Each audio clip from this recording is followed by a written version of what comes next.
Understanding the technicalities of the law is crucial for implementing the legislation.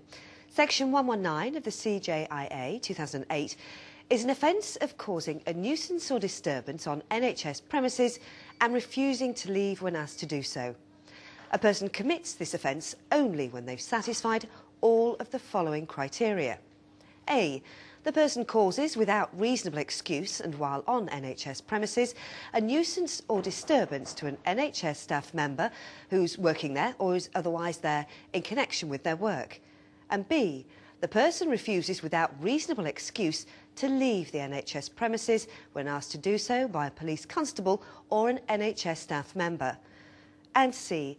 The person's not on the NHS premises for the purpose of obtaining medical advice, treatment or care for himself or herself.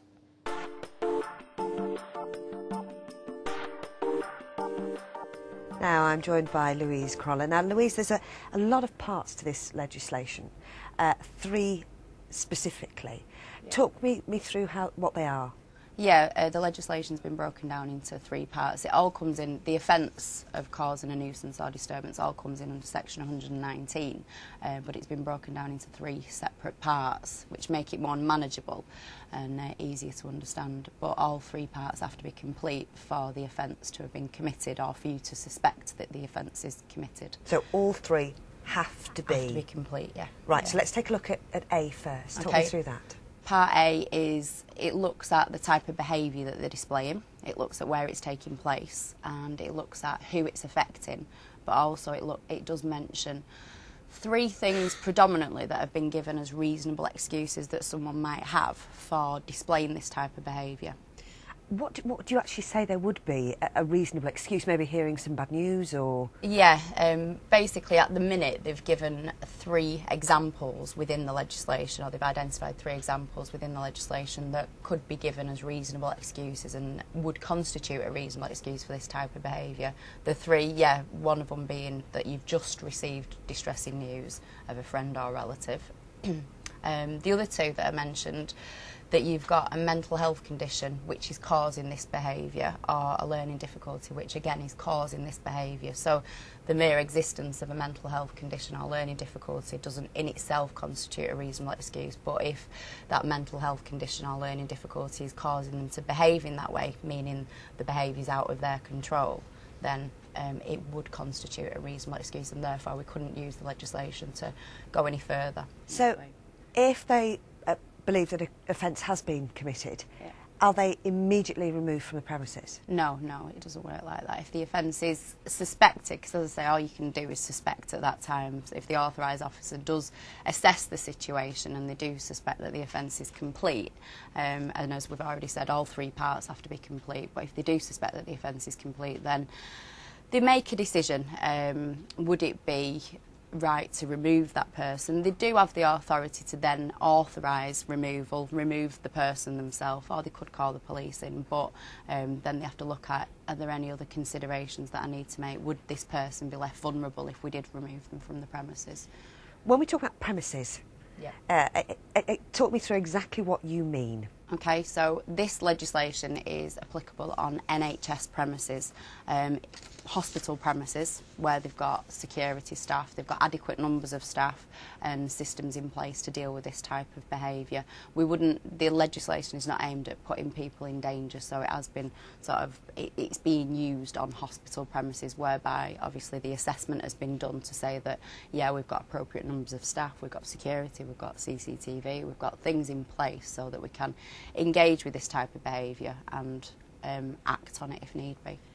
Again, we're talking about premises, hospital premises, ambulances. Yeah, once the ambulance or vehicle, because all vehicles, NHS vehicles are included, once they're on the hospital grounds. Now we've sort of looked really at sort of staff, but obviously the NHS is made up with a lot of freelancers and contractors. How does this influence them? Yeah, well basically the NHS staff member is anyone who's employed by, but it does also say otherwise working for the NHS. So it does include contractors, subcontractors and volunteers, because we have quite a lot of volunteer staff on NHS premises, so it does include them as well. But they must be on duty at the time So that is quite key. Okay, so have a look at A. Yep. Okay. Move on to B. Yeah. Again, give me a sort of an overview. Okay, of B. so part B is looking at that you've asked the person to leave the premises, or any staff member has asked the person to leave the premises and they've refused.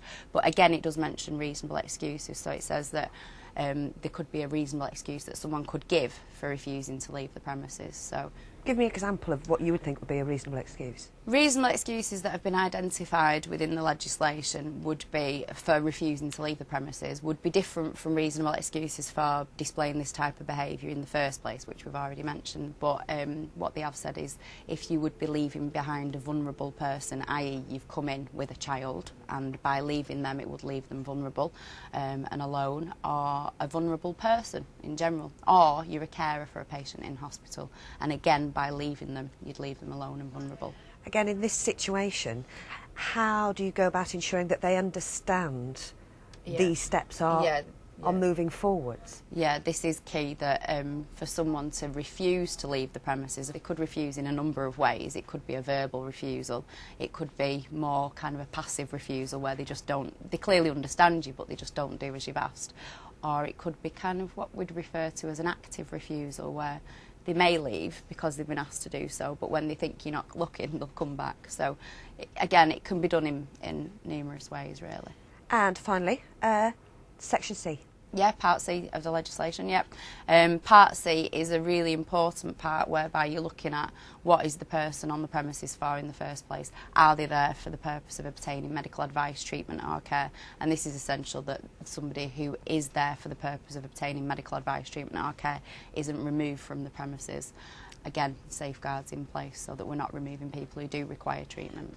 The removal part comes under Section 120 and it is a voluntary power, so it doesn't have to be used. As we said before, it could be the case whereby somebody does fulfil all the criteria of the offence, however the authorised officer decides they're not going to authorise removal, and that could be that the person could be made put into a dangerous position, they could be left vulnerable, they could be endangered physically or mentally by removing them from the premises. So they should be given special consideration prior to the removal. But if the offence is complete, so all three parts are kind of ticked off, they're all complete, then the authorised officer has a couple of options. They can either remove the person from the premises themselves, they can do it themselves, if that's appropriate depending on their role and their training. They can authorise what we call appropriate NHS staff members to do so, which the appropriate part is they've got the appropriate training, meaning conflict resolution training, physical intervention training, in case the situation does escalate from there. Or they could call the police if that was seemed appropriate at the time. Lovely. Thank you very much.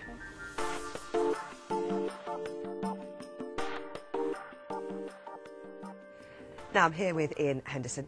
Ian, now we've discussed about NHS staff, and what we're really saying is that a member of staff shouldn't think it's then their responsibility to physically remove this person. No, that's it. It's not for the NHS staff member. Their basic role is to sort of ask someone to leave, and if the person refuses, then obviously call an authorised officer.